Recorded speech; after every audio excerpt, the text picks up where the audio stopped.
Hey guys, today we are going to the Azores. The Azores is an archipelago in the middle of the Atlantic Ocean, and it's part of a greater submerged landmass known as the Azores Shelf or the Azores Plateau. And what is the Azores today is really just the mountaintops of the landmass that is the Azores Shelf or Azores Plateau, which was above water when the sea level was lower. Specifically, we're going to the island of Pico in the Azores. Now, the Azores are important because if you're interested in potential locations of Plato's lost Atlantis, Plato stated very plainly that Atlantis was located beyond the Pillars of Hercules. And the Pillars of Hercules is the Straits of Gibraltar here. And if you go beyond the Pillars of Hercules, if you shoot a trajectory straight and maybe just a little bit to the north, you end up in the Azores. And so that's why a lot of people theorize that the Azores is actually the most likely location of Plato's lost Atlantis. And as you know, I've been to the Richat Structure twice now. On my most recent trip, I found a valley with at least thousands of hand axes, Acheulean bifaces, scattered about the ground. And it did look like an ancient city, but from an incredibly ancient date. And I know cities didn't exist 400, 500,000 years ago. But to me, that's just kind of what this looked like at the Richat Structure. But we're not talking about that today. Today we're giving the Azores its day in court as the potential location of Atlantis. And again, Straits of Gibraltar, if you go beyond the Straits of Gibraltar, as Plato said, Atlantis was to be located. You pretty much get to the Azores and the Azores Shelf, the Azores Plateau. Today it's just a couple of islands. But right now, we're going to be looking at the island of Pico. What many of you may or may not know is that on the island of Pico in the Azores, there are over 100 pyramidal-like structures. Now, these pyramidal-like structures are referred to locally as maroisush, and conventional wisdom is that they were built by Portuguese settlers after the discovery of the Azores in 1427 by the Portuguese. The theory goes that the settlers were clearing land to create arable plots, especially for vineyards. And to do that, they stacked the lava rock, the basalt, into these pyramidal-like structures. However, some archaeologists, including Nuno Ribeiro from the Portuguese Association of Archaeological Research, argue that the structures might actually predate the Portuguese arrival in 1427. They've pointed out to the similarity between the maroisush and other proto-historic structures in places like Sicily, North Africa, and the Canary Islands, suggesting they could actually be remnants of an earlier unknown culture. Ribeiro and his team claim to have found artifacts and alignments hinting at ritual purposes potentially thousands of years old. They've also found chambers and passageways inside some of these maroisush that have never been explored or excavated. And in fact, it looks a lot like a ruined pyramid. You can see where the terrace design of it has kind of blown out on the other side. And this reminds me of another ruined pyramid that I came across recently. This is a pyramid in the Iguazio archaeological zone in Mexico. And it's a 1,000-year-old pyramid that collapsed due to heavy rain.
Until recently, it was assumed that all these structures were built by the Portuguese after their discovery of the Azores in the 1400s. But recent studies have shown that these structures predate the arrival of the Portuguese by thousands of years. Exactly how many thousands of years, or exactly how old these structures are, nobody has any idea. The studies simply haven't been done. And many of them have hidden chambers that have never been excavated. But you can find this article in the Portuguese American Journal titled Pico, New Archaeological Evidence Reveals Human Presence Before Portuguese Occupation. And it talks about the Mauritius, and it talks about how they appear to be proto-historic structures built by people who were on the Azores before the Portuguese, and how some of them have hidden chambers, and it talks about the archaeologists that worked on the project. So if you want to follow up on the source, there's your link. Next, we're going to head to the island of Terceira, also in the Azores, where a local is going to show me what he believes is evidence of an ancient presence on Terceira and on the Azores. Here we can see cart ruts that seem to go straight into the ocean, reminiscent of cart ruts we find on Malta and many other places throughout the ancient world. This is what appears to be a Phoenician-style columbaria. This was a Phoenician-style funerary practice where the ashes of the dead, the cremated dead, would be placed into these niches. And my friend also has informed me that apparently the Phoenician word for purple is etched in the ceiling of this structure. We're going to take a look at that. The erosion is so strong, it's impossible with only 600 years. And that, if it's the Portuguese, time to do this on the first day. Okay? Oh yeah, I think I see There you are. This is the letters I'm talking about. Okay. In here. And those are, that's a Phoenician script? Yes, tell to us that means purple. Uh-huh. Is what I know. Wow. And then I have a girl one day from England. They focus on the structure, not what this guy have inside. So he's using it as a storage, but it's also an ancient cave. Probably built by the same people that built that we believe columbaria. Everything is connected. Uh-huh. Well, and it had that row of stones leading straight to it. Now, check this one. Wow. Oh, my God. See the shape of the roof? Wow. That's incredible. Jeez. What do you think, my friend? Amazing. Forget everything you see in here on the floor. Yeah, this is a perfectly... But you see how perfect is this wall? It means it's something very important. Yeah, totally worked. Nobody gonna do this work to put the walls so smooth just to put tools and food for the cows. No. You make, you're gonna create a cave. You don't do so perfect. Yeah, this is incredible. And then tiny holes in the wall. So this one and this one, you just keep going. It just keeps going. Yes. No idea where how long. I never try. Okay. Did you ever try putting the smoke through it? Not in here. Not in here. Because the guy who owns it. Some people believe these holes in the wall is about acoustic, the sound. Yeah. Some people think if you put your face and you're starting to scream, you're gonna listen like almost like an echo. Yeah. And everything is about the sound. Yep. It's possible. Yeah. This definitely feels like a resonance chamber. Yes. And you can even hear the echo when we stand here and talk. There's like a... So it's what we believe. Yeah. Oh. A light.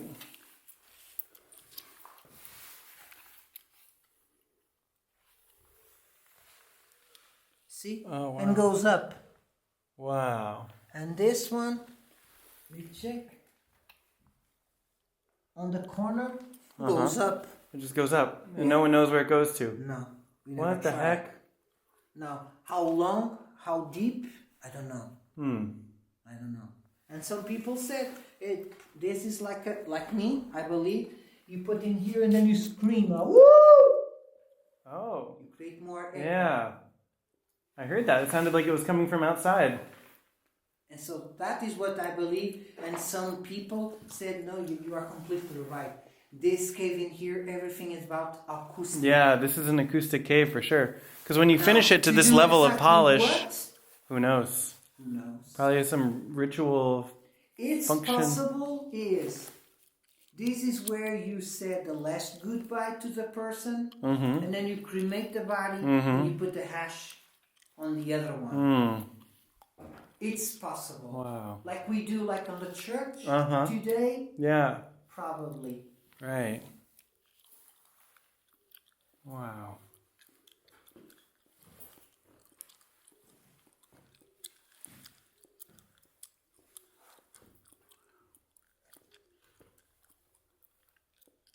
Yeah, it's just totally polished and finished. Wow. It's incredible. Oh my God. And you are very lucky. Yeah, to get to see it. Come here, like, oh, what is that? The door? Nobody gets to see it. Yeah. Wow.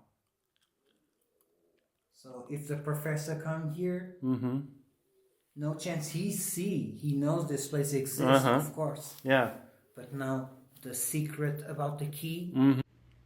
If Atlantis did exist in the Azores, however, it most likely was not confined to the Azores. Remember, Atlantis was supposed to have been a maritime empire, a maritime superpower, which we would find their remnants in other places. Of course, it wouldn't just be confined to a single island.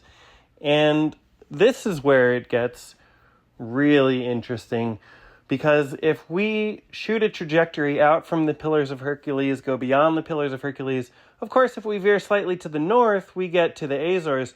But if we veer to the south, we get to the Canary Islands, where we find pyramidal-like structures that almost look identical to the pyramidal-like structures we find on the Azores, and the story of their construction is exactly the same as the official story of the construction of the Moroi Souche on the Azores. The story is that they were built by Spanish farmers since the arrival of the Spanish, who were simply clearing the fields of lava rock to make room for agriculture.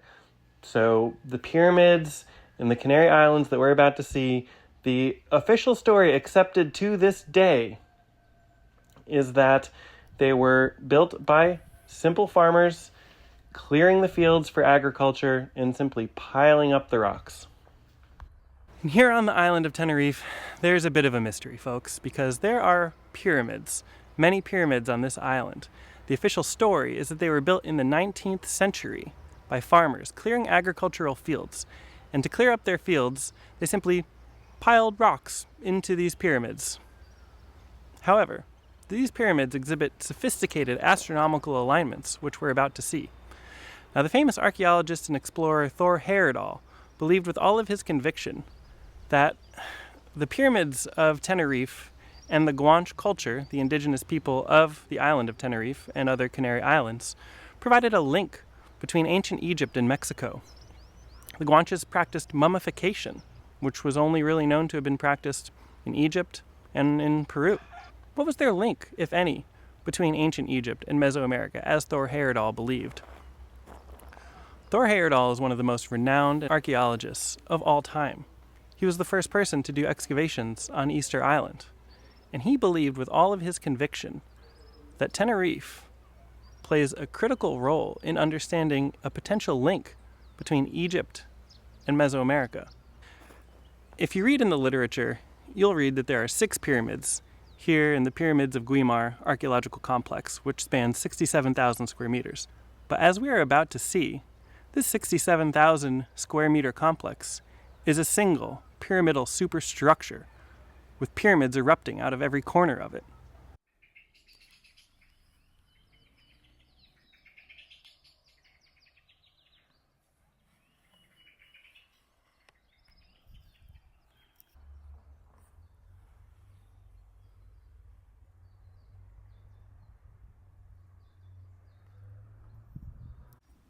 In the corner of one of the pyramids located at the base is a cave where a wealth of artifacts was found from the Guanche culture. That's the indigenous culture that inhabited Tenerife.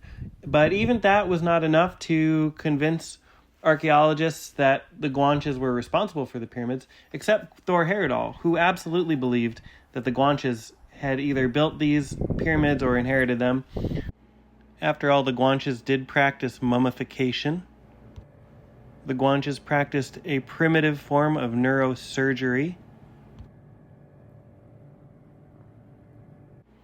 They had stone spheres, interestingly, very similar to those we find at the Richat Structure. And overall, just a very impressive assemblage of artifacts and tools.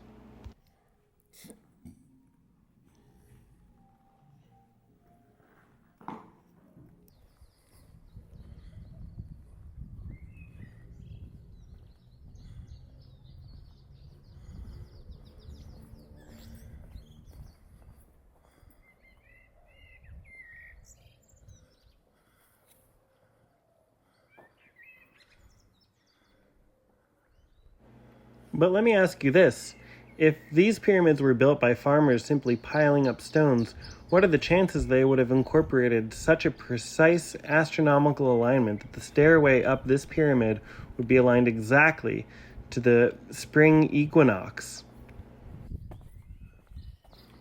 And let's not forget that these pyramids here on Tenerife are built in the same terraced-like way as the pyramids we saw on Pico in the Azores. They're built out of a similar size and style of material, basalt rock, a little bit larger than a fist. They're built similar heights. I mean, the similarities between the pyramids here in the Canaries and those on the Azores are striking. And I do wonder if these were built by a seafaring civilization, a culture that was active in the Azores and the Canaries. And if it was a maritime seafaring civilization in the Atlantic beyond the Pillars of Hercules, isn't that kind of starting to sound like Atlantis?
Now, Thor Heyerdahl, the renowned archaeologist, believed until the day he died that this site, the pyramids on this island of Tenerife, and the culture, the indigenous culture that lived here, the Guanches, proved a link between ancient Egypt and ancient Mesoamerica.